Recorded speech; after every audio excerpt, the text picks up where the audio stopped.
Arkham Knight is the next title in the mostly great Batman Arkham series. Once again, we glide into Gotham City and save it from the corruption and villainy led this time by the Scarecrow. But the question on everyone's mind is, does it hold up?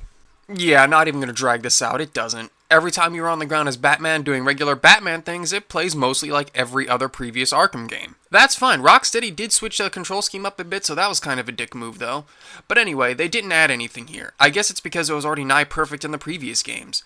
In Predator scenarios, you get the new ability to fear attack foes, and that's pretty cool. It allows you to speed by those missions more easily if you can get the hang of it. Seriously, in later segments of the game, I wouldn't even bother trying to hide or, be predatory at all. I just fear attack a group of armed enemies and bat-claw the leftovers so they couldn't fight back.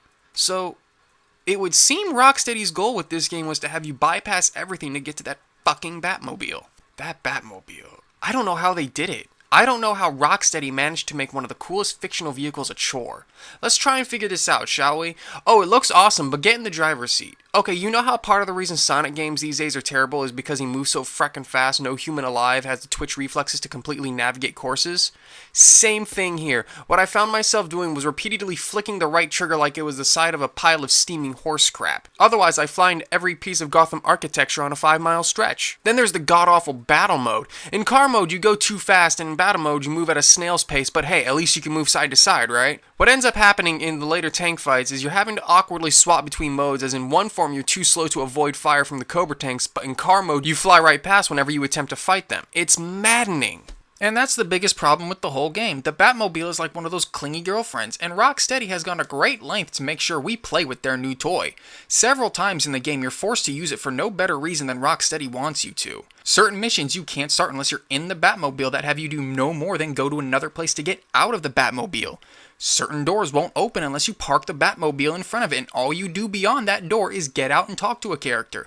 There are sections in this game where you ride the Batmobile to a gate, get out, walk completely unopposed to the door's switch, and repeat the process multiple times in succession.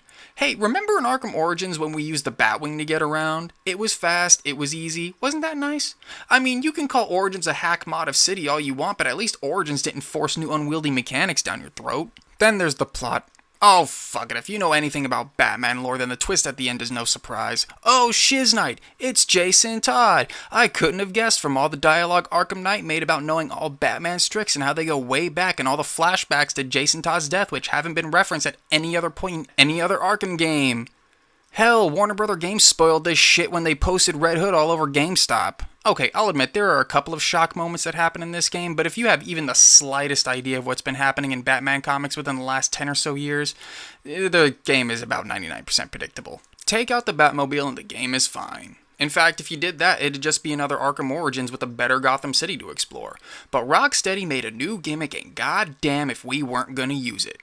I haven't even brought up the technical problems the Steam version of the game is plagued with, as everybody else already has. In my opinion, enjoyment of this game boils down to whether or not you can put up with that Batmobile. I couldn't.